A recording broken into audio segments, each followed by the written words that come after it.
Most of the time ಹೋರಾಟನ ಸೂಚನೆ ಮಾಡುವಂಥದ್ದು. ನ್ಯಾಯಗಳನ್ನ ನೋಡ್ಕೊಂಡು ಸುಮ್ಮನೆ ಕೂತ್ಕೊಳ್ಳೋದಕ್ಕಾಗಲ್ಲ. ಲಾಭಗಳ ಮನೆ, ಜೇಬಿಗೆ ಕೂಡ ತುಂಬಾ ಭಾರ ಆಗುತ್ತೆ. ಕುಂಭರಾಶಿ ಮಿಸ್ಟ್ರಿ ಹೌಸ್ ಅಂತ ಹೇಳ್ಬೋದು. ಯಾರ್ಯಾರು ಸೆಟಲ್ ಆಗ್ಬೇಕು ಅಂತ ನೋಡ್ತಾ ಇದ್ದೀರಿ ಜೀವನದಲ್ಲಿ, ಅವರೆಲ್ಲರೂ ಕೂಡ ಸೆಟಲ್ ಆಗ್ತೀರಿ ಆಯ್ತಾ. ಅಲ್ಲಿ ಅಲಿಯನ್ಸ್ ಬಂದ್ರಂತೆ, ಕಾನೂನುಗಳಲ್ಲಿ ಮಹತ್ತರವಾದಂತ ಬದಲಾವಣೆಗಳು ಆಗೋದಕ್ಕೆ ಸ್ಟಾರ್ಟ್ ಆಗುತ್ತೆ. ನಮಸ್ಕಾರ ವೀಕ್ಷಕರೇ, 11 ವೀಲರ್ಸ್ ಟಿವಿಗೆ ಸ್ವಾಗತ. ನೀವಿನ್ನು ನಮ್ಮ ಚಾನಲ್ಗೆ ಸಬ್ಸ್ಕ್ರೈಬ್ ಆಗಿಲ್ಲ ಅನ್ನೋದಾದ್ರೆ ಈ ಕೂಡಲೇ ಸಬ್ಸ್ಕ್ರೈಬ್ ಆಗಿ ಹಾಗೂ ಬೆಲ್ ಬಟನ್ ನ ಪ್ರೆಸ್ ಮಾಡಿ. ವೀಕ್ಷಕರೇ, ಇವತ್ತಿನ ಸಂಚಿಕೆಯಲ್ಲಿ ನಾನು ಕುಂಭರಾಶಿಯಲ್ಲಿ ಆಗ್ತಿರುವಂತ ರಾಹು ಗೋಚಾರದ ಬಗ್ಗೆ ಮಾತಾಡ್ತಾ ಇದ್ದೀನಿ. ಇದು ಈ ರಾಶಿಯವರಿಗೆ, ಆ ರಾಶಿಯವರಿಗೆ, ಈ ಲಗ್ನದವ್ರಿಗೆ ಅನ್ನೋ ತರ ಇಲ್ಲ. ಇದು ಎಲ್ಲರಿಗೂ ಸಹ ಅಪ್ಲಿಕೇಬಲ್ ಆಗುವಂತ ವಿಡಿಯೋ. ಸೊ ಮೊದಲಿಗೆ ಕುಂಭರಾಶಿ ಅಂದ್ರೆ ಏನು ಅದನ್ನ ನಾವು ನೋಡ್ಬೇಕಾಗುತ್ತೆ. ಕುಂಭರಾಶಿಯ ಸಿಂಬಲ್ ಏನು? ಒಬ್ಬ ಮನುಷ್ಯ ತನ್ನ ಭುಜದ ಮೇಲೆ ಒಂದು ದೊಡ್ಡ ಕುಂಭದಿಂದ ನೀರನ್ನು ಸುರಿತಾ ಇರೋದು ಅಲ್ವಾ. ಬರೀ ಮಡಕೆ ಅಲ್ಲ, ಒಬ್ಬ ಮನುಷ್ಯ ಕುಂಭದಿಂದ ನೀರು ಸುರಿತಾ ಇರೋವಂಥದ್ದು ಕುಂಭರಾಶಿಯ ಆ್ಯಕ್ಚುಯಲ್ ಸಿಂಬಲ್. ಸೊ ಈ ಮಡಕೆ, ಆ ಕುಂಭದಲ್ಲಿ ಏನಿರುತ್ತೆ, ಆ ಸಬ್ಸ್ಟೆನ್ಸ್ ಏನು ಅನ್ನೋದಾದರೆ ಅದು ನ್ಯಾಯ ಆಗುತ್ತೆ ಕೆಲವೊಂದಿಷ್ಟು ಸತಿ ಒಂದು ಸತ್ಯ ಧರ್ಮ ಇದು ಆಗುತ್ತೆ. ಕೆಲವೊಂದಿಷ್ಟು ಸತಿ ಅದು ಔಷಧ ಕೂಡ ಆಗುತ್ತೆ. ಸೊ ಆ ಮನುಷ್ಯ ಏನಿದ್ದಾನೆ ಅವನು ಯಾರ ಹತ್ರ ಏನಿಲ್ಲಲ್ಲ ಅದನ್ನ ಅವ್ರಿಗೆ ಕೊಡ್ತಾ ಇರುವಂಥ ಒಂದು ಸಿಂಬಲ್ ಅದು ಕುಂಭರಾಶಿ ಅನ್ನೋದಾದರೆ. ಫಾರ್ ಎಕ್ಸಾಂಪಲ್, ನನಗೆ ಹುಷಾರಿಲ್ಲ ಅಂತ ಅಂದ್ಕೊಳ್ಳೋಣ. ಆ ಮನುಷ್ಯ ಏನಿರ್ತಾನೆ ಕುಂಭರಾಶಿಯಲ್ಲಿರೋನು, ಅವನು ಡಾಕ್ಟ್ರು, ಅವನು ನನಗೆ ಔಷಧಿ ಸುರಿತಾ ಇದ್ದಾನೆ. ಅದೇ ಥರ ಇನ್ನೊಬ್ರಿಗೆ ಯಾರಿಗೋ ನ್ಯಾಯ ಸಿಕ್ಕಿರಲ್ಲ ಅಂತ ಅನ್ನೋದಾದರೆ ಆ ಮನುಷ್ಯ ನ್ಯಾಯ ದೇವತೆ ಥರ ಕಾಣಿಸ್ತಾನೆ. ಅವನು ನ್ಯಾಯನ ಅವರಿಗೆ ಕೊಡ್ತಾ ಇದ್ದಾನೆ. ಅವನು ಅದಕ್ಕೇನು ಬೇಕೋ ಅದನ್ನು ಮಾಡ್ತಾನೆ ಥ್ರೂ ಹೋರಾಟ. ಮೋಸ್ಟ್ ಆಫ್ ದ ಟೈಮು ಹೋರಾಟನ ಸೂಚನೆ ಮಾಡುವಂಥದ್ದು. ಅಂದರೆ ಏನೋ ಒಂದು ಪ್ರೊಟೆಸ್ಟ್, ಗೌರ್ಮೆಂಟ್ಗಳು ಎಗ್ನೆಸ್ಟ್ ಒಂದು ಪ್ರೊಟೆಸ್ಟ್ ಮಾಡಿ ಆ ಒಂದು ನ್ಯಾಯ ದೊರಕಿಸ್ಕೊಡುವಂಥದ್ದು, ಈ ರೀತಿ ಒಂದು ಆ್ಯಕ್ಟಿವಿಸಮ್ನ ಸೂಚನೆ ಮಾಡುವಂಥದ್ದು ಕುಂಭರಾಶಿ. ಇನ್ನು ಕೆಲವೊಂದಿಷ್ಟು ಜನಕ್ಕೆ ಅದು ಜ್ಞಾನದ ರೀತಿ ಆಗ್ಬೋದು. ಅಂದರೆ ಒಂದು ಲೈಫಲ್ಲಿ ಏನಾದ್ರು ಒಂದು ಡಿಸಿಷನ್ ಮಾಡಬೇಕಾ, ನಿಮಗೆ ಕುಂಭರಾಶಿ ಚೆನ್ನಾಗಿರಬೇಕು, ಕುಂಭರಾಶಿ ಚೆನ್ನಾಗಿ ಪ್ಲೇಸ್ಮೆಂಟ್ ಆಗಿರಬೇಕು. ಸೊ ಹೀಗೆ ಅದು ಅಂದರೆ ಆ ಮಡಿಕೆಯಲ್ಲಿರುವಂಥದ್ದು ವ್ಯಕ್ತಿಯಿಂದ ವ್ಯಕ್ತಿಗೆ ಚೇಂಜ್ ಆಗ್ತಾ ಹೋಗುತ್ತೆ. ಯಾರಿಗೋ ಒಬ್ಬರಿಗೆ ಅದು ಜ್ಞಾನ ಆಗುತ್ತೆ, ಯಾರಿಗೋ ಒಬ್ರಿಗೆ ಔಷಧಿ ಆಗುತ್ತೆ, ಇನ್ಯಾರಿಗೋ ಒಬ್ಬರಿಗೆ ಅದು ಹಣಕಾಸಾಗುತ್ತೆ. ಅರ್ಥ ಆಯ್ತಾ? ಸೊ ಕುಂಭ ಅನ್ನೋದು ಇಂಪಾರ್ಟೆಂಟು. ಅದು ಒಳಗಡೆ ಏನು ಸಬ್ಸ್ಟೆನ್ಸಸ್ ಇರುತ್ತಲ್ಲ ಅದು ನಿಮ್ಮ ಜಾತಕಗಳ ಮೇಲೆ ಡಿಪೆಂಡ್ ಆಗ್ತಾ ಹೋಗುತ್ತೆ, ಅಥವಾ ನಿಮ್ಮ ರಿಕ್ವೈರ್ಮೆಂಟ್ಗಳ ಮೇಲೆ. ಜಾತಕ ಅಲ್ಲ, ನಿಮ್ಮ ರಿಕ್ವೈರ್ಮೆಂಟ್ಗಳ ಮೇಲೆ ಡಿಪೆಂಡ್ ಆಗುತ್ತೆ. ನಿಮಗೇನೋ ಅನ್ನಿಸ್ತಾ ಇದೆ, ನನಗೇನೋ ಬೇಕು ಅಂತ ಅನ್ನಿಸ್ತಾ ಇದೆ. ಸೊ ಅದು ಹಣ, ಜ್ಞಾನ ಅಥವಾ ಶಕ್ತಿ ಏನು ಬೇಕಾದ್ರೂ ಆಗಿರ್ಬೋದು, ಆ ಕುಂಭದೊಳಗಡೆ ಅದಿರುತ್ತೆ. ಸೊ ಅದನ್ನು ವ್ಯಕ್ತಿ ಒಂದು ನ್ಯಾಯ ತೀರ್ಮಾನ ಮಾಡಿ, ಅದನ್ನು ಹೋರಾಟ ಮಾಡಿ, ಪ್ರೊಟೆಸ್ಟ್ ಮಾಡಿ, ಸ್ಟ್ರೈಕ್ಗಳು ಮಾಡಿ ಅದನ್ನು ತಗೊಂಡು ಅದನ್ನು ನಿಮಗೆ ಕೊಡುವಂಥ ಸಂಕೇತ ಕುಂಭ. ಇದೊಂದು ಎಲಾಬ್ರೇಟೆಡ್ ವಿಶ್ಲೇಷಣೆ ಅಷ್ಟೇ, ಇನ್ನೇನಿಲ್ಲ. ಅದಕ್ಕೋಸ್ಕರನೇ ನೀವು ಜಾಸ್ತಿ ಜನ ಕುಂಭರಾಶಿಯವರು ನೀವು ನೋಡಿರ್ತೀರಿ, ಕುಂಭರಾಶಿ ಅಥವಾ ಕುಂಭಲಗ್ನ ಈ ಇಬ್ಬರಿಗೂ ಕೂಡ ಅಪ್ಲಿಕೇಬಲ್ಲೇ. ಒಂದು ಸ್ವಲ್ಪ ನ್ಯಾಯ ಮಾತಾಡೋದು ಜಾಸ್ತಿ, ಪರಿಸರ ಕಾಳಜಿ ಜಾಸ್ತಿ, ಪರಿಸರವಾದಿಗಳು ಅಂತಾರಲ್ವ. ಅಂದರೆ ಯಾರಾದರೂ ಒಂದು ಸ್ವಲ್ಪ ಪ್ರಕೃತಿಗೆ ಹಾನಿ ಮಾಡ್ತಾ ಇದ್ದರೆ ಅವ್ರ ವಿರುದ್ಧ ಒಂದು ಸ್ವಲ್ಪ ಮಾತಾಡೋದು, ಅವ್ರ ವಿರುದ್ಧ ಸ್ಟ್ರೈಕ್ಗಳು ಮಾಡುವಂಥದ್ದು. ಸೊ ಒಟ್ಟಿನಲ್ಲಿ ಇವ್ರಿಗೆ ಬರೀ ಪರಿಸರ ಅಂತಲ್ಲ, ಅನ್ಯಾಯನ ನೋಡಿಕೊಂಡು ಸುಮ್ಮನೆ ಅಂತೂ ಕೂತ್ಕೊಳ್ಳೋಕ್ಕಾಗಲ್ಲ. ಅಟ್ಲೀಸ್ಟ್ ಅದ್ರ ವಿರುದ್ಧ ಏನಾದರೂ ಒಂದು ಧ್ವನಿನಾದರೂ ಎತ್ತುತ್ತಾರೆ. ಫಾರ್ ಎಕ್ಸಾಂಪಲ್ ಹೇಳೋದಾದರೆ, ಯಾವುದೋ ಮನೆಯಲ್ಲಿ ಏನೋ ನ್ಯಾಯ ತೀರ್ಮಾನ ಆಗ್ತಾ ಇರುತ್ತೆ ಅಂತ ಅಂದ್ಕೊಳ್ಳೋಣ. ಅಲ್ಲಿ ಯಾರೋ ಕುಂಭರಾಶಿಯವ್ರು ಬಂದಿರ್ತಾರೆ, ಕುಂಭ ಲಗ್ನದವರು ಇರ್ಬೋದು, ಹೇಳೋಕ್ಕಾಗಲ್ಲ. ಅಲ್ಲಿ ಬಂದಿರ್ತಾರೆ, ಯಾರಿಗೋ ಒಬ್ರಿಗೆ ಅನ್ಯಾಯ ಆಗ್ತಾ ಇದೆ ಅಂತ ಅನಿಸುತ್ತೆ. ಅವ್ರು ಸುಮ್ಮನೆ ಇರ್ತಾರೆ, ಅಂದರೆ ಆ ಪಾರ್ಟಿನೇ ಸುಮ್ಮನೆ ಇರ್ತಾರೆ. ಬಟ್ ಇವರು ಕೇಳ್ತಾರೆ, ನಿನಗೆ ಅನ್ಯಾಯ ಆಗ್ತಾಯಿದೆ, ನಿನಗೆ ಕಾಣಿಸ್ತಾ ಇಲ್ವಾ ಅಂತ ಕೇಳ್ತಾರೆ. ಇವರು ಒಂದು ಸ್ವಲ್ಪ ಆ ಥರ ಆ ಅನ್ಯಾಯಗಳನ್ನು ನೋಡ್ಕೊಂಡು ಸುಮ್ಮನೆ ಕೂತ್ಕೊಳ್ಳೋದಕ್ಕಾಗಲ್ಲ. ಅಟ್ಲೀಸ್ಟ್ ಆ ವ್ಯಕ್ತಿನಾದರೂ ಕೇಳ್ತಾರೆ, ನಿನಗೆ ಕಾಣಿಸ್ತಾ ಇಲ್ವಾ ಅನ್ಯಾಯ ಆಗ್ತಾ ಇರೋದು ಅಂತ ಕೇಳ್ತಾರೆ. ನ್ಯಾಯ ಬೇಕಾ, ಅದು ನೆಕ್ಸ್ಟ್ ಸ್ಟೆಪ್ಪು, ಅದನ್ನು ಹೋರಾಟ ಮಾಡ್ತಾರೆ, ಅದು ಇದು ಅದೆಲ್ಲ ನೆಕ್ಸ್ಟ್ ಸೆಕೆಂಡ್ರಿ. ಬಟ್ ಆ ಒಂದು ವಾಯ್ಸ್ ರೈಸಿಂಗ್ ಎಬಿಲಿಟಿ ಇದೆಯಲ್ಲ, ಆ ಒಂದು ಎಬಿಲಿಟಿ ಕುಂಭರಾಶಿ ಅಥವಾ ಕುಂಭಲಗ್ನದವ್ರಿಗೆ ಇರುತ್ತೆ. ಆ ಒಂದು ಎಬಿಲಿಟಿಗಳನ್ನೇ ಕುಂಭರಾಶಿ ಸೂಚನೆ ಮಾಡುವಂಥದ್ದು. ದೆನ್ ಕುಂಭರಾಶಿ ವಿಶೇಷತೆ ಏನು ಅಂದರೆ, ಇದು ಒರಿಜಿನಲ್ 11th ಹೌಸ್ ಆಯಿತಾ. ಅಂದರೆ ಮೇಷದಿಂದ ಲೆಕ್ಕ ಹಾಕಿದಾಗ original 11th house of gains, ಲಾಭಗಳ ಮನೆ, ಆಸೆಗಳ ಮನೆ ಇದು. ಇಲ್ಲಿ ಈ ರಾಶಿಯವ್ರಿಗಿರ್ಬೋದು ಅಥವಾ ಕುಂಭರಾಶಿ ಏನನ್ನ ರೆಪ್ರೆಸೆಂಟ್ ಮಾಡುತ್ತೆ ಅನ್ನೋದಾದರೆ, ಸಿಕ್ಕಾಬಟ್ಟೆ ಆಸೆಗಳನ್ನು ರೆಪ್ರೆಸೆಂಟ್ ಮಾಡುತ್ತೆ. ಎಷ್ಟು ಕೊಟ್ಟರೂ ಸಾಲಲ್ಲ, ಇನ್ನೊಂದು ಸ್ವಲ್ಪ ಇದ್ದಿದ್ರೆ ಚೆನ್ನಾಗಿರೋದೇನೋ ಅಂತ ಅನಿಸುತ್ತೆ. ಸೊ ಈ ರೀತಿಯಾಗಿ ಅವ್ರಿಗೆ ಕೋಟಿ ರೂಪಾಯಿ ಕೊಟ್ರಿ, ನೀವು ಒಂದೇ ಸತಿ ಕೋಟಿ ರೂಪಾಯಿ ಕೊಟ್ಟರು ಕೂಡ ಇನ್ನೊಂದು ಕೋಟಿ ಇದ್ದಿದ್ರೆ ಚೆನ್ನಾಗಿರೋದು ಅಂತ ಅನ್ನೋದು.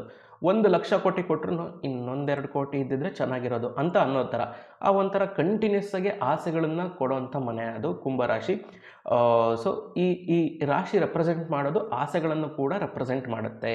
ಇಷ್ಟೆಲ್ಲ ಸ್ಪೆಷಾಲಿಟಿ ಇರೋವಂಥ ರಾಶಿ ಇದು ಅಲ್ವಾ ಕುಂಭ ಅನ್ನೋದು. ಇಷ್ಟೆಲ್ಲ ನಾನು ಸ್ಪೆಷಾಲಿಟಿಗಳನ್ನು ಹೇಳಿದ್ದೀನಿ.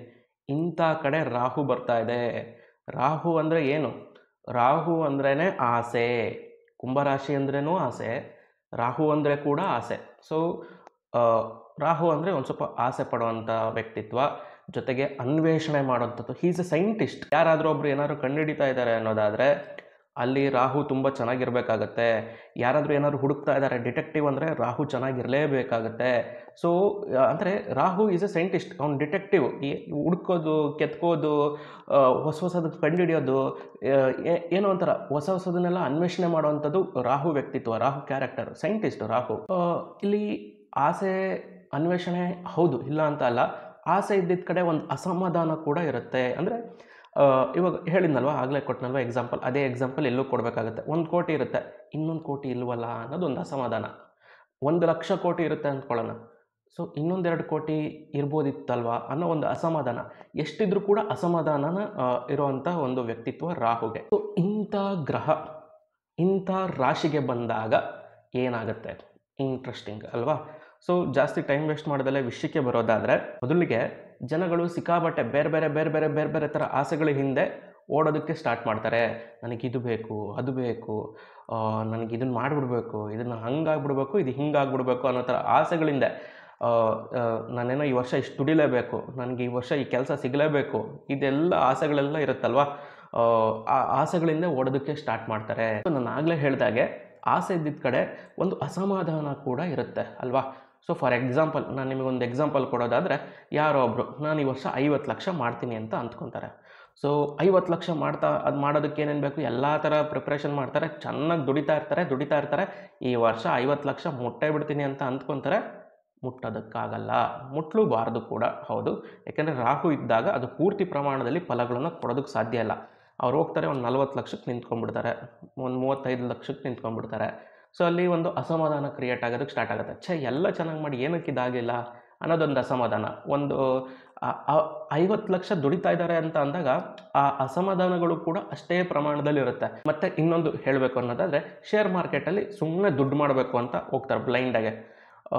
ಕೇತು ಬೇರೆ ಅಲ್ಲೋಗಿದೆ ಸಿಂಹದಲ್ಲಿ, ಕರೆಕ್ಷನ್ ಟೈಮು, ಚೆನ್ನಾಗಿ ದುಡ್ಡು ಮಾಡೋಕ್ಕಾಗಲ್ಲ, ನಿರಾಸೆ ಆಗುತ್ತೆ ಅಥವಾ ಅಸಮಾಧಾನ ಆಗುತ್ತೆ. ಸೊ ಹೀಗೆ ಆಸೆಗಳು ಸಿಕ್ಕಾಬಟ್ಟೆ ರೈಸ್ ಆಗುತ್ತೆ, ಅದಕ್ಕೆ ತಕ್ಕನಂಗೆ ಎನ್ವಿರಾನ್ಮೆಂಟು ಸಪೋರ್ಟ್ ಮಾಡಲ್ಲ, ಹಾಗಾಗಿ ಅಸಮಾಧಾನಗಳು ಏರಿಕೆ ಆಗುತ್ತೆ. ಎರಡನೇ ಪಾಯಿಂಟ್ ಏನಂದರೆ, ಅದು ಕೂಡ ರಿಲೇಟೆಡ್ ಟು ಮೊದಲನೇ ಪಾಯಿಂಟೇ. ಜನಗಳಿಗೆ ಯಾವಾಗ ಒಂದು ಅಸಮಾಧಾನ ಕಾಡುತ್ತೆ, ಅವರ ಆಸೆಗಳು ಈಡೇರಲ್ಲ, ಜನ ಫ್ರಸ್ಟ್ರೇಟ್ ಆಗ್ತಾರೆ. ಆ ಅಸಮಾಧಾನಗಳನ್ನು ಹೊರಗಡೆ ಹಾಕಬೇಕಲ್ವ ಅವರು. ಅದು ಬೇರೆ ಮಾರ್ಗಗಳ ಮೂಲಕ ಹೊರಗಡೆ ಬರುತ್ತೆ. ಅಂದರೆ ಕೆಲವೊಂದಿಷ್ಟು ಕಡೆ ಜಗಳಗಳು, ದೊಂಬಿಗಳು ಆಗೋವಂಥದ್ದು, ಸುಮ್ಮನೆ ಒಂದು ಅಸಮಾಧಾನ, ಫ್ರಸ್ಟ್ರೇಷನ್, ಮನೆಗಳಲ್ಲಿ ಜಗಳಗಳಾಗುವಂಥದ್ದು, ಇದನ್ನೆಲ್ಲದು ಕೂಡ ಕುಂಭರಾಶಿಯಲ್ಲಿ ರಾಹು ಬರುವಂಥದ್ದು ಸೂಚನೆ ಮಾಡುತ್ತೆ. ನೆಕ್ಸ್ಟ್ ಪಾಯಿಂಟ್ ಏನಂದರೆ, ಜನಗಳಿಗೆ ಹೊಸ ರುಚಿಯಾದಂಥ ಆಹಾರಗಳನ್ನು ತಿನ್ನಬೇಕು ಅಂತ ಅನಿಸುತ್ತೆ. ಫಾರ್ ಎಕ್ಸಾಂಪಲ್, ಅವರು ಯಾವುದೋ ಒಂದು ಹೋಟ್ಲಿಗೆ ಹೋಗಿರ್ತಾರೆ ಅಂತ ಅಂದ್ಕೊಳ್ಳೋಣ. ಹೋಟ್ಲಿಗೆ ಹೋಗ್ಬಿಟ್ಟು ಒಂದು ದಿನ ತಿಂತಾರೆ, ಇಷ್ಟ ಆಗ್ಬಿಡುತ್ತೆ, ತುಂಬ ಚೆನ್ನಾಗಿ ಇಷ್ಟ ಆಗ್ಬಿಡುತ್ತೆ ಟೇಸ್ಟು. 2ನೇ ದಿನವೂ ಅಲ್ಲೇ ಬೇಕು ಅಂತ ಅನ್ನೋದು, 3ನೇ ದಿನವೂ ಅಲ್ಲೇ ಬೇಕು ಅಂತ ಅನ್ನೋದು. ಸೊ ಹೀಗೆ ಬೇರೆ ಥರ ರುಚಿಗಳನ್ನು ಸವಿಯೋದಕ್ಕೆ ಇಷ್ಟಪಡ್ತಾರೆ. ಒಂದು ಏನಾದ್ರು ಇಷ್ಟ ಆಗಿದೆ ಅಂದರೆ ಅದನ್ನು ಮತ್ತೆ ತಿನ್ನಬೇಕು ಅಂತ ಅನಿಸುತ್ತೆ. ಎಷ್ಟು ತಿಂದರೂ ಕೂಡ ಅಲ್ಲೂ ಕೂಡ ಅಸಮಾಧಾನ ಕಾಡೋದಕ್ಕೆ ಸ್ಟಾರ್ಟ್ ಆಗುತ್ತೆ. ಆಹಾರದ ವಿಚಾರದಲ್ಲಿ ಅಸಮಾಧಾನ ಕಾಡೋದಕ್ಕೆ ಸ್ಟಾರ್ಟ್ ಮಾಡಿದರೆ ಅದು ಜೇಬಿಗೆ ಕೂಡ ತುಂಬ ಭಾರ ಆಗುತ್ತೆ. ಜೇಬಿಗೆ ಭಾರ ಆಗೋದಿರಲಿ, ದೇಹಕ್ಕೂ ಕೂಡ ತುಂಬ ಭಾರ ಆಗುತ್ತೆ ಅಲ್ವಾ? ಸೊ ಆಹಾರದ ವಿಚಾರದಲ್ಲಿ ಜನಗಳು ಒಂದು ಸ್ವಲ್ಪ ಹೊಟ್ಟೆ ಮಾತಿಗಿಂತ ನಾಲ್ಗೆ ಮಾತು ಕೇಳೋದಕ್ಕೆ ಜಾಸ್ತಿ ಇಷ್ಟಪಡ್ತಾರೆ. ಏನಾಗುತ್ತೆ, ಹೋಟ್ಲವ್ರಿಗೆ ಚೆನ್ನಾಗಿ ಬಿಸ್ನೆಸ್ ಆಗುತ್ತೆ, ಇಲ್ಲ ಅಂತ ಅಲ್ಲ. ಆದರೆ ಒಂದು ಸ್ವಲ್ಪ ಈ ರೀತಿ ಜನಗಳು ಔಟ್ ಆಫ್ ಕಂಟ್ರೋಲ್, ಒಂದು ಸ್ವಲ್ಪ ತಿನ್ನೋ ವಿಚಾರದಲ್ಲಿ ಔಟ್ ಆಫ್ ಕಂಟ್ರೋಲ್ ಹೋಗುವಂಥದ್ದು. ಪದೇ ಹೋಟ್ಲೂಟನೇ ಬೇಕು ಅಂತ ಅನ್ನೋದು, ಅಥವಾ ಪದೇ ಯಾರಿಗೋ ಒಬ್ರಿಗೆ ಇಡ್ಲಿ ಇಷ್ಟ ಆಯಿತಾ, ಇಡ್ಲಿನೇ ತಿನ್ನಬೇಕು ಅಂತ ಅನಿಸೋದು. ಮಸಾಲೆ ದೋಸೆ ಇಷ್ಟ ಆಯಿತಾ, ಮಸಾಲೆ ದೋಸೆನೇ ತಿಂತಾ ಇರೋದು. ಎಲ್ಲಿಗೋದ್ರೂ ಕೂಡ, ಯಾವುದೇ ಹೋಟ್ಲಿಗೆ ಹೋದ್ರೂ ಕೂಡ ಮಸಾಲೆ ದೋಸೆನೇ.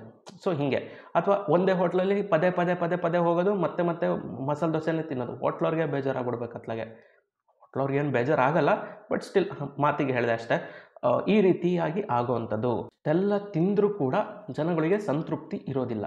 ಇದೊಂದು ಪಾಯಿಂಟ್. ಯಾಕೆ?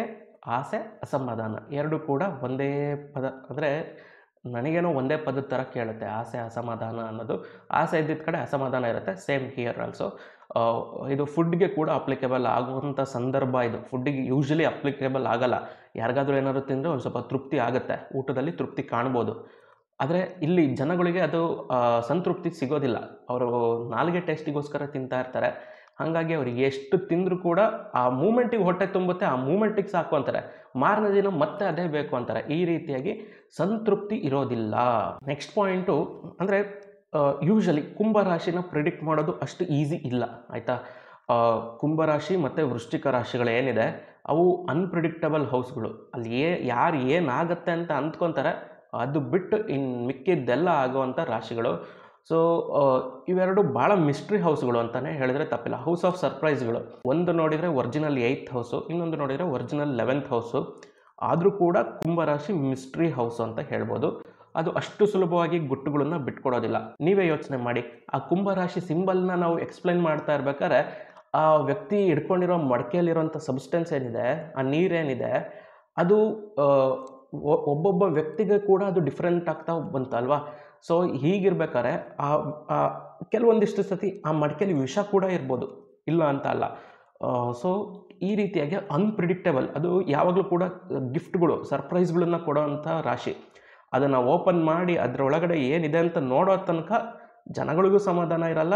ಸೊ ಅದು ಅಲ್ಲಿ ತನಕ ಮಿಸ್ಟ್ರಿಗಳನ್ನು ಬಿಟ್ಕೊಡೋದು ಇಲ್ಲ. ಇದನ್ನೇನಪ್ಪ ಅಂದರೆ ರಾಹು ಕೂಡ, ಅದು ಕೂಡ ಒಂದು ಸರ್ಪ್ರೈಸಿಂಗ್ ಪ್ಲ್ಯಾನೆಟ್. ಅದು ಕೂಡ ಇದಕ್ಕಿದ್ದಂಗೆ ಏನೋ ರೋಡ್ ಮೇಲೆ ಮಲ್ಕೊಂಡಿರುತ್ತೆ, ಇದಕ್ಕಿದ್ದಂಗೆ ನಾನು ರಾಕೆಟಲ್ಲಿ ಚಂದ್ರನ ಹತ್ರ ಹೋಗಬೇಕು ಅಂತ ಅನ್ನತ್ತೆ. ಅಂದರೆ ಆ ಥರ ಯೋಚನೆಗಳನ್ನು ಚೇಂಜ್ ಮಾಡೋವಂಥ ಕೆಪಾಸಿಟಿ ಇಟ್ಕೊಂಡಿರೋವಂಥ ಪ್ಲ್ಯಾನೆಟ್ಟು. ಸೊ ಟೋಟಲಾಗಿ ಹೇಳಬೇಕು ಅನ್ನೋದಾದರೆ, ರಾಹು ಕುಂಭದಲ್ಲಿರೋ ತನಕ ಭೂಮಿಗೆ ಸರ್ಪ್ರೈಸ್ಗಳು ತಪ್ಪಿದ್ದಲ್ಲ. ಸುಮ್ಮನೆ ಏನೇನೋ ಸರ್ಪ್ರೈಸ್ಗಳು, ಯಾರ್ಯಾರೋ ದೇಶದವ್ರು ಏನೇನೋ ಮಾತಾಡ್ತಾರೆ, ಇದಕ್ಕಿದ್ದಂಗೆ ಯುದ್ಧ ಆಗುತ್ತೆ ಆಗುತ್ತೆ ಆಗುತ್ತೆ ಅನ್ಬೇಕಾರೆ ನಿಂತೋಗ್ಬಿಡುತ್ತೆ. ಸೊ ಹೀಗೆ ಸರ್ಪ್ರೈಸ್ಗಳು ತಪ್ಪಿದ್ದಲ್ಲ. ಅಥವಾ ಯಾರಿಗೆ ಗೊತ್ತು, ಯುದ್ಧ ಆಗಲ್ಲ ಅಂತ ಹೇಳ್ಬಿಟ್ಟೆ ಯುದ್ಧಗಳು ಆಗ್ಬೋದು, ಹೇಳೋಕ್ಕಾಗಲ್ಲ.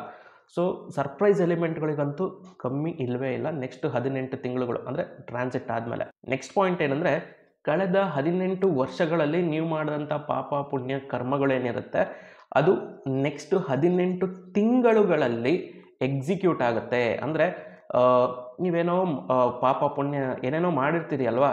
ಸೊ ಪಾಸಿಟಿವ್ಸು ನೆಗೆಟಿವ್ಸ್ ಎಲ್ಲ ಮಾಡಿರ್ತೀರಿ, ಅದಕ್ಕೆ ತಕ್ಕಂಥ ಫಲಗಳು ನಿಮಗೆ ಕಾಲಕಾಲಕ್ಕೆ ಸಿಕ್ಕಿರುತ್ತೆ, ಇಲ್ಲ ಅಂತ ಅಲ್ಲ. ಅಂದರೆ ಚೂರು ಪಾರು ಮಿಕ್ಕಿರುತ್ತಲ್ವ, ಅದೆಲ್ಲದೂ ಕೂಡ ನಿಮಗೆ ನೆಕ್ಸ್ಟ್ 18 ತಿಂಗಳುಗಳಲ್ಲಿ ಮೇ ಆದ ನಂತರ ಸಿಗ್ತಾ ಹೋಗುತ್ತೆ. ಪಾಸಿಟಿವೋ ನೆಗೆಟಿವೋ ನಿಮ್ಮ ಮೇಲೆ ಡಿಪೆಂಡ್. ನೀವೇನು ಕೆಲಸ ಮಾಡಿರ್ತೀರಿ ಅದ್ರ ಮೇಲೆ ಡಿಪೆಂಡ್ ಆಗುತ್ತೆ. ಸೊ ನೀವೇನು ಕೆಲಸ ಮಾಡಿರ್ತೀರಿ ಅದು ನಿಮ್ಮ ಗ್ರಹಗತಿಗಳ ಮೇಲೆ ಡಿಪೆಂಡ್ ಆಗುತ್ತೆ. ನೆಕ್ಸ್ಟ್ ಪಾಯಿಂಟ್ ಏನಂದರೆ, ಕುಂಭರಾಶಿ ಅನ್ನೋದು ಎಕ್ಸಲೆನ್ಸ್ನ ಸೂಚನೆ ಮಾಡುವಂಥ ಮನೆ. ರಾಹು ಅಲ್ಲಿ ಹೋಗ್ತಾ ಇರೋದು ಕಾರಣ, ನಿಮ್ಮ ಜಾತಕಗಳಲ್ಲಿ ರಾಹು ಯಾವುದೋ ಒಂದು ಮನೇಲಿ ಇರಲೇಬೇಕಲ್ವ. ಸೊ ಆ ಮನೆಗಳಿಗೆ ತಕ್ಕಂತೆ ಅಂದರೆ ನೀವು ಆ ಮನೆಗಳಿಗೆ ಸಂಬಂಧಪಟ್ಟ ಅಂಶಗಳಲ್ಲಿ ಎಕ್ಸ್ಪರ್ಟ್ಗಳಾಗ್ತೀರಿ. ಅಂದರೆ ಫಾರ್ ಎಕ್ಸಾಂಪಲ್, ಯಾರಿಗೋ ಲಗ್ನದಲ್ಲೇ ರಾಹು ಇರುತ್ತೆ, 1ನೇ ಮನೇಲಿ ರಾಹು ಇರುತ್ತೆ ಅಂತ ಅಂದ್ಕೊಂಡ್ರೆ ಅವ್ರ ಬಗ್ಗೆನೇ ಅವ್ರಿಗೂ ಎಕ್ಸ್ಪರ್ಟ್ಗಳಾಗ್ಬಿಡ್ತಾರೆ. ಅವ್ರ ದೇಹಕ್ಕೆ ಏನು ಬೇಕು, ಏನು ಬೇಡ, ಏನು ಕತೆ ಎಲ್ಲದನ್ನು ಕೂಡ ಅವ್ರು ತಿಳ್ಕೊಂಡ್ಬಿಡ್ತಾರೆ. ಅವ್ರ ದೇಹದ ವಿಚಾರದಲ್ಲಿ ಇವ್ರು ಎಕ್ಸ್ಪರ್ಟ್ಗಳಾಗ್ಬಿಡ್ತಾರೆ.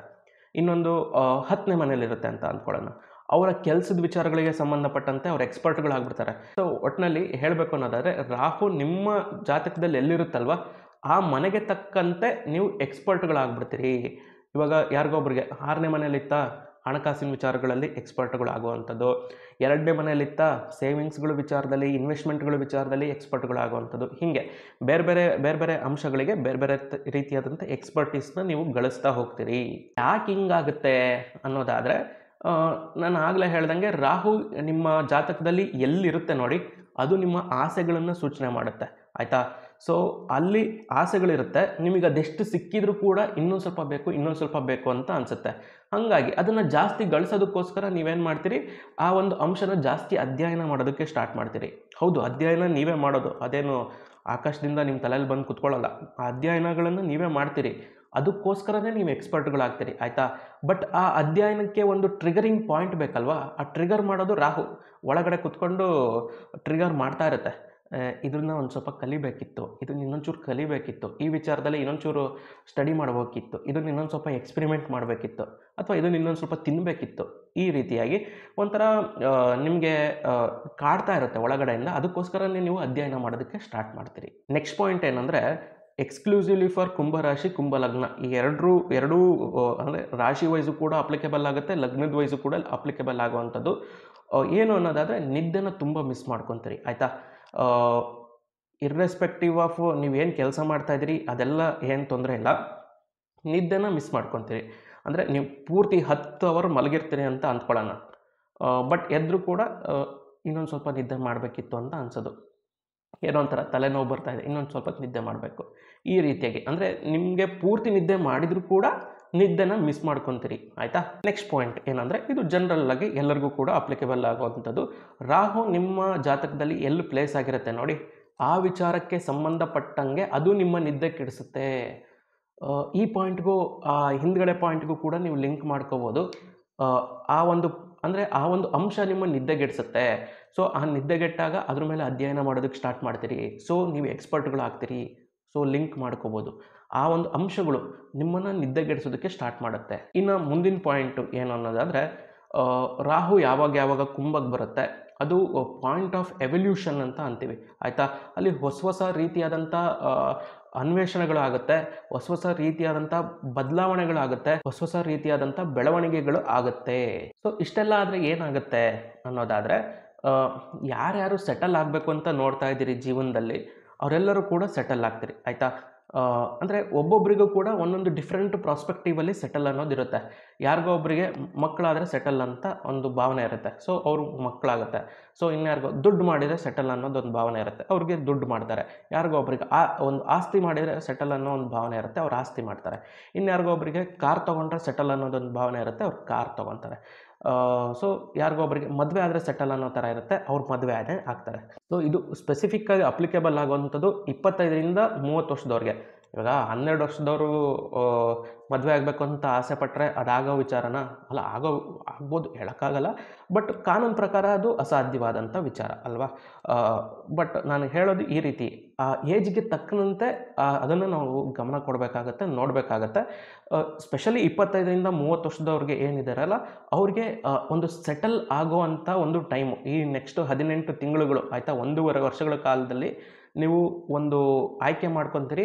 ಆ ಆಯ್ಕೆಗೆ ಸ್ಟಿಕನ್ ಆಗಿ ಅಲ್ಲಿ ತುಂಬ ಚೆನ್ನಾಗಿ ನೀವು ಅಂದ್ಕೊಂಡಿರೋ ಅಂಶಗಳನ್ನು ಗಳಿಸ್ತೀರಿ. ನಿಮಗೆ ಸೆಟಲ್ ಆಗಿದ್ದೀನಪ್ಪ ನಾನು ಅನ್ನೋ ಒಂದು ಭಾವನೆ ಮನಸ್ಸಲ್ಲಿ ಬರೋದಕ್ಕೆ ಸ್ಟಾರ್ಟ್ ಆಗುತ್ತೆ. ಭಾವನೆ ಬರೋದಕ್ಕೆ ಸ್ಟಾರ್ಟ್ ಆಗೋದು ರಾಹು ನೆಕ್ಸ್ಟು ಮಕರ ರಾಶಿಗೆ ಬಂದಾಗ. ನಿಮಗೆ ರಾಹು ಅಲ್ಲಿರೋ ತನಕನೂ ನಿಮಗಿನ್ನೂ ಸೆಟಲ್ ಆಗಿಲ್ಲ ನಾನು ಅನ್ನೋ ಥರನೇ ಇರುತ್ತೆ. ಯಾಕೆಂದರೆ ರಾಹುಗೆ ಅಸಮಾಧಾನ ಹೇಳಿದ್ದೀನಿ ಆಲ್ರೆಡಿ. ಸೊ ಅದು ಯಾವಾಗ ಕುಂಭ ಬಿಟ್ಟು ಮಕರ ರಾಶಿಗೆ ಬರುತ್ತಲ್ವ, ಆವಾಗ ನಿಮಗೆ ಓಕೆ ನಾನು ಸೆಟಲ್ ಆಗಿದ್ದೀನಿ, ಇಲ್ಲ ಪರವಾಗಿಲ್ಲ, ಅಂದ್ಕೊಂಡಿದ್ದನ್ನಂತೂ ಮಾಡಿದ್ದೀನಿ, ಇನ್ನೊಂದು ಸ್ವಲ್ಪ ಮಾಡಿದ್ದಿದ್ರೆ ಚೆನ್ನಾಗಿರೋದೇನೋ, ಬಟ್ ಪರವಾಗಿಲ್ಲ ಮಾಡಿದ್ದೀನಿ ಅನ್ನೋ ಭಾವನೆ ಬರುತ್ತೆ ನೆಕ್ಸ್ಟ್ ಅಂದರೆ ಮಕರ ರಾಶಿಗೆ ಬಂದಾಗ. ಅಲ್ಲಿ ತನಕ ನಿಮಗೆ ಅದು ಒಂಥರ ಸೈಕಲ್ ಅಲ್ಲೇ ಸುತ್ತಾ ಇದ್ದೀವಿ ಅನ್ನೋ ಅಂತ ಅನಿಸ್ತಾ ಇರುತ್ತೆ. ಈ ಪಾಯಿಂಟಿಗೆ ರಿಲೇಟೆಡ್ ಹೇಳಬೇಕು ಅನ್ನೋದಾದರೆ, ನಿಮ್ಮ ಲೈಫ್ಗಳಲ್ಲಿ ಒಂದು ಮೇಜರ್ ಡಿಸಿಷನ್ಗಳನ್ನು ತೊಗೊತೀರಿ, ಮೇಜರ್ ಚೇಂಜಸ್ಗಳನ್ನು ಮಾಡ್ಕೊತೀರಿ. ಅದು ನಿಮ್ಮ ಲೈಫಿಗೆ ಉತ್ತಮ ಆಗುತ್ತೆ, ಅಥವಾ ಕೆಲವೊಂದಿಷ್ಟು ಸತಿ ನೆಗೆಟಿವ್ ಕೂಡ ಆಗುತ್ತೆ. ಬಟ್ ಒಂದು ಮೇಜರ್ ಡಿಸಿಷನ್ನ ತಗೊಳ್ಳೋ ಅಂಥದ್ದು 100ಗೆ 100% ಹೌದು, ಇರ್ರೆಸ್ಪೆಕ್ಟಿವ್ ಆಫ್ ರಾಶಿ ಲಗ್ನ. ಯಾವುದೇ ರಾಶಿ ಆದರೂ ಪರವಾಗಿಲ್ಲ, ಯಾವುದೇ ಲಗ್ನ ಆದರೂ ಪರವಾಗಿಲ್ಲ, ನಿಮ್ಮ ಜೀವನದಲ್ಲಿ ಏನಾದರೂ ಒಂದು ಮೇಜರ್ ಡಿಸಿಷನ್ಗಳನ್ನು ನೀವು ತೊಗೊತೀರಿ. ಸೊ ದೆನ್ ಜಗತ್ತಿನ ಬಗ್ಗೆ ಮಾತಾಡಬೇಕು ಅನ್ನೋದಾದರೆ, ಜನಗಳಲ್ಲಿ ಒಂದು ಅಸಮತೋಲನ, ಅಂದರೆ ಶ್ರೀಮಂತರೇ ಜಾಸ್ತಿ ಆಗ್ತಾರೆ, ಬಡವರು ಆಗ್ತಾನೆ ಹೋಗ್ತಾರೆ. ಈ ಒಂದು ಅಸಮತೋಲನ ಕಾಡೋದಕ್ಕೆ ಸ್ಟಾರ್ಟ್ ಆಗುತ್ತೆ. ಮತ್ತು ಸೊ ಜನಗಳಿಗೆ ಫ್ರಸ್ಟ್ರೇಟ್ ಆಗುತ್ತೆ, ಜನಗಳು ಸ್ಟ್ರೈಕ್ ಮಾಡೋದಕ್ಕೆ ಸ್ಟಾರ್ಟ್ ಮಾಡ್ತಾರೆ, ಬಂದ್ಗಳನ್ನು ಮಾಡೋದಕ್ಕೆ ಸ್ಟಾರ್ಟ್ ಮಾಡ್ತಾರೆ. ಇದು ಕೇತು ಎಫೆಕ್ಟ್ಸ್ ಕೂಡ ಹೌದು, ರಾಹು ಎಫೆಕ್ಟ್ಸ್ ಕೂಡ ಹೌದು. ಯಾಕೆಂದರೆ ಪಬ್ಲಿಕ್ ಸ್ಟ್ರಾಂಗ್ ಆಗ್ತಾರೆ, ಗೌರ್ಮೆಂಟ್ ವೀಕ್ ಆಗುತ್ತೆ. ಸೊ ಅವಾಗೇನಾಗುತ್ತೆ, ಸ್ಟ್ರೈಕ್ಗಳು ಆಗುವಂಥದ್ದು ಸಹಜ. ದೆನ್ ಒಂದು ಸ್ವಲ್ಪ ಏರೋಪ್ಲೇನು, ಡ್ರೋನು, ಅಥವಾ ಒಂದು ಏರೋಸ್ಪೇಸು, ರಾಕೆಟ್ಗಳು, ಮಿಸೈಲ್ಗಳು, ಈ ರೀತಿಯಾಗಿ ಒಂದು ಒಟ್ಟಿನಲ್ಲಿ ಮೇಲ್ಗಡೆ ಹಾರಾಡೋ ಅಂಥದ್ದು ಏನೇನಿದೆ ಅಲ್ವಾ, ಅದ್ರುಗಳಲ್ಲಿ ಇನ್ನೊಂದು ಸ್ವಲ್ಪ ಸುಧಾರಣೆಗಳು ಕಾಣುತ್ತೆ, ಹೊಸ ಅನ್ವೇಷಣೆಗಳಾಗುತ್ತೆ. ಇವಾಗ ಅಂದರೆ ಭಾರತದ ವಿಚಾರ ನೋಡೋದಕ್ಕೆ ಹೋದರೆ ಹೊಸ ಅಧ್ಯಯನಗಳಾಗೋದಕ್ಕೆ ಸ್ಟಾರ್ಟ್ ಆಗಿದೆ. ಅದು ರಿಸಲ್ಟ್ ಕೊಡೋದಕ್ಕೆ ಸ್ಟಾರ್ಟ್ ಮಾಡುತ್ತೆ. ಅಂದರೆ ಹೊಸ ಸೇರ್ಪಡೆಗಳಾಗುತ್ತೆ ಸೇನೆಗೆ. ಸೇರ್ಪಡೆ ಅಂದರೆ ಇವಾಗ ಹೊಸ ಥರ ಡ್ರೋನ್ಗಳಿರ್ಬೋದು, ಅಥವಾ ಒಂಥರ ಇನ್ನೊಂದು ನೆಕ್ಸ್ಟ್ ಲೆವೆಲ್ ಮಿಸೈಲ್ಗಳಿರ್ಬೋದು, ಅಥವಾ ನೆಕ್ಸ್ಟ್ ಲೆವೆಲ್ ರಾಕೆಟ್ ಇಂಜಿನ್ಗಳಿರ್ಬೋದು. ಈ ರೀತಿ ಒಟ್ಟಿನಲ್ಲಿ ಗಾಳಿಯಲ್ಲಿ ಹೋಗುವಂತಹ ಸಾಧನಗಳೇನಿದೆ ಅಲ್ವಾ, ಅದರಲ್ಲಿ ತುಂಬ ಸುಧಾರಣೆ ಆಗುತ್ತೆ. ಹೊಸ ಅಧ್ಯಯನಗಳು ಆಗೋದಕ್ಕೆ ಕೂಡ ಸ್ಟಾರ್ಟ್ ಆಗುತ್ತೆ. ಆಗ್ತಾ ಇರುವಂಥ ಅಧ್ಯಯನಗಳು ಫಲ ಕೊಡೋದಕ್ಕೆ ಕೂಡ ಸ್ಟಾರ್ಟ್ ಮಾಡುತ್ತೆ. ಇಷ್ಟೇ ಅಲ್ಲ, ಇದ್ರ ಜೊತೆಗೆ ಒಂಥರ ನೀವು ಕೇಳಿರ್ತೀರಲ್ವ, ಏಲಿಯನ್ಸ್ ಬಂದರು ಅದು ಇದು ಅಂತ ಎಲ್ಲ, ಆ ಥರ ರೂಮರ್ಸ್ಗಳು ಅಥವಾ ನಿಜಾಂಶಗಳು ಇರ್ಬೋದು, ಹೇಳೋಕ್ಕಾಗಲ್ಲ. ಒಂದು ಹೊಸ ಸುದ್ದಿಗಳು ಬರೋದಕ್ಕೆ ಸ್ಟಾರ್ಟ್ ಮಾಡ್ತವೆ. ಅಲ್ಲಿ ಏಲಿಯನ್ಸ್ ಬಂದಿದ್ರಂತೆ, ಅಲ್ಲಿ ಹಾರುವ ತಟ್ಟೆಗಳು ಕಾಣಿಸ್ಕೊಂಡ್ವಂತೆ, ಅಥವಾ ಆಕಾಶದ ಮೇಲೆ ಯಾರೋ ನಡೆದಾಡ್ದಂಗೆ ಆಯ್ತಂತೆ. ಸೊ ಈ ರೀತಿ ಆಯಿತಾ, ಅನ್ಯ ಗ್ರಹ ಜೀವಿಗಳ ಬಗ್ಗೆ ಕ್ಯೂರಿಯಾಸಿಟಿ ಜಾಸ್ತಿ ಆಗುತ್ತೆ. ನೆಕ್ಸ್ಟು ಇಂಪಾರ್ಟೆಂಟ್ ಪಾಯಿಂಟ್ ಏನಂದರೆ, ವರ್ಲ್ಡ್ ಆರ್ಡರಲ್ಲಿ ಚೇಂಜ್ ಆಗೋದಕ್ಕೆ ಸ್ಟಾರ್ಟ್ ಮಾಡುತ್ತೆ. ಮುಂದಿನ 18 ವರ್ಷಗಳಿಗೆ ಬೇಕಾಗಿರುವಂಥ ವರ್ಲ್ಡ್ ಆರ್ಡರ್ ಏನಿದೆ ಅಲ್ವಾ, ಅದು ಚೇಂಜ್ ಆಗೋದಕ್ಕೆ ಸ್ಟಾರ್ಟ್ ಆಗುತ್ತೆ. ಸೊ ಇದು ಬರೀ ಭಾರತ ಅಂತ ಅಲ್ಲ, ಇಡೀ ವರ್ಲ್ಡ್ ತುಂಬಾನು ಕೂಡ ಹೌದು. ಸೊ ವರ್ಲ್ಡ್ ಆರ್ಡರಲ್ಲಿ ಇವಾಗ ಅಮೆರಿಕ ದೊಡ್ಡಣ್ಣ, ಸೊ ರಷ್ಯಾ ಹಾಗೆ, ಚೈನಾ ಹೀಗೆ, ಇಂಡಿಯಾ ಹಿಂಗೆ ಅನ್ನೋದೇನೋ ಒಂದು ಕಾನ್ಸೆಪ್ಟ್ ಇರುತ್ತಲ್ವ, ಆ ಕಾನ್ಸೆಪ್ಟಲ್ಲಿ ಒಂದು ಸ್ವಲ್ಪ ಸಣ್ಣ ಪುಟ್ಟ ಬದಲಾವಣೆಗಳು ಆಗೋದಕ್ಕೆ ಸ್ಟಾರ್ಟ್ ಆಗುತ್ತೆ. ಆ ವರ್ಲ್ಡ್ ಆರ್ಡರ್ ಮುಂದಿನ 18 ವರ್ಷಗಳು ಹೆಂಗಿರಬೇಕು ಅನ್ನೋದನ್ನು ಈ 18 ತಿಂಗಳುಗಳು ಡಿಸೈಡ್ ಮಾಡುತ್ತೆ. ದೆನ್ ವ್ಯಾಪಾರಗಳಿಗೆ ತುಂಬ ಮಾಡಿಸಿದಂಥ ಟೈಮು, ವ್ಯಾಪಾರಸ್ಥರು ತುಂಬ ಚೆನ್ನಾಗಿ ಅಭಿವೃದ್ಧಿ ಹೊಂದುತ್ತಾರೆ. ಅಂದರೆ ಇಂಟರ್ನ್ಯಾಷನಲ್ ಲೆವೆಲಲ್ಲೂ ಕೂಡ ಹೌದು, ಲೋಕಲಲ್ಲಿ ಕೂಡ ಹೌದು. ಸೊ ವ್ಯಾಪಾರಸ್ಥರಿಗೆ ಒಳ್ಳೆ ಟೈಮು, ಟ್ರೇಡ್ಗಳು ತುಂಬ ಚೆನ್ನಾಗಿ ನಡೆಯುತ್ತೆ. ಶೇರ್ ಮಾರ್ಕೆಟ್ ಟ್ರೇಡಿಂಗ್ ಬಗ್ಗೆ ಎಲ್ಲ ನಾನು ಮಾತಾಡ್ತಾ ಇರೋದು, ನಾರ್ಮಲ್ ವ್ಯಾಪಾರ ವ್ಯವಹಾರಗಳ ಬಗ್ಗೆ ನಾನು ಮಾತಾಡ್ತಾ ಇರೋದು. ದೆನ್ ದೇಶಗಳು ಯುದ್ಧೋಪಕರಣಗಳನ್ನು ಸಂಗ್ರಹ ಮಾಡೋದಕ್ಕೆ ಸ್ಟಾರ್ಟ್ ಮಾಡುತ್ತೆ. ಯುದ್ಧ ಆಗ್ಬಿಡುತ್ತೆ ಅನ್ನೋ ಥರ ಭೀತಿ ಇರುತ್ತೆ, ಇಲ್ಲ ಅಂತ ಅಲ್ಲ, ಅದು ಯಾವಾಗಲೂ ಕೂಡ ಇರುತ್ತೆ. ಬಟ್ ದೇಶಗಳು ಕೂಡ ಅದನ್ನು ಯುದ್ಧೋಪಕರಣಗಳನ್ನು ಜಾಸ್ತಿ ಸಂಗ್ರಹ ಮಾಡೋದಕ್ಕೆ ಸ್ಟಾರ್ಟ್ ಮಾಡ್ತವೆ. ಅಮೆರಿಕ ಅಷ್ಟೊಂದು ತೊಗೊಂಬಂದು ಇಟ್ಕೊತಂತೆ, ರಷ್ಯಾ ಇಷ್ಟೊಂದು ತೊಗೊಂಬಂದು ಇಟ್ಕೊತಂತೆ, ನಾವು ಅಷ್ಟೇ ಇಂಡಿಯಾದವರು ಇಷ್ಟು ಏನೇನೋ ಅಭಿವೃದ್ಧಿ ಪಡಿಸಿ ಅದನ್ನೆಲ್ಲ ಇಟ್ಕೊಂಡಿದ್ದೀವಂತೆ, ಆ ದೇಶದಿಂದ ಇಷ್ಟು ಇಂಪೋರ್ಟ್ ಮಾಡ್ಕೊಂಡ್ವಂತೆ. ಈ ರೀತಿಯಾದಂಥ ಸುದ್ದಿಗಳು ಖಂಡಿತ ಕೇಳಿಬರುತ್ತೆ.